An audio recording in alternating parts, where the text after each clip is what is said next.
Mauni ang atong ebanghelyo karong adlaw, Domingo. Ang kasagara nga pamalandong ani, kita nahimong mga mananagat og tawo. Kinsa tong nasalaag atong dalhon balik sa Ginoo.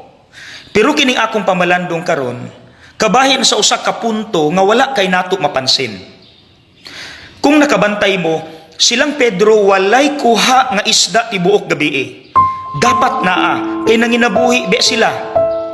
Pero si Jesus nakabalo sa ilang panginahanglan. Bisag wala sila nangayo, siya mismo ang may offer sa iyang grasya. Itaktak balik inyong pukot. Ug daghan kay silang nakuha nga isda. See? Remember this. God knows what we need even before we ask those things from Him. Ikaduha nga example.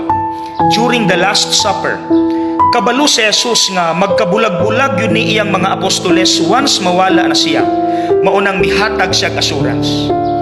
Buhata kini aron paghandom kanako. Fast forward. Ilang ginabuhat kining gitawag nga breaking of the bread nga nahimo karong Santos nga misa. Unsay nahitabo nila? Ang mga kanhi talawan nga mga apostoles nahimo ng isog bisan gikulata sangyaw gihapon kang Kristo. Mga igsuon, ang tao nga kulang ang pag-ila sa Ginoo, sige nagkabalaka, munang daghan kay nagpangayoon. Basin maingon ani ko tagaay ko Lord, basin maingon ani ko tagaay ko Lord. Pero ang tao nga kaila ka is Ginoo, simple ra kaayo prayer. Lord, kaila kay kunimo Lord, unsa ka ka-powerful, walay sukod.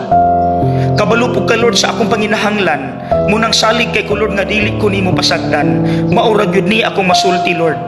Thank you Lord. Salamat Ginoo sa tanan-tanan. Mga igsuon, God knows what we need even before we ask those things from Him.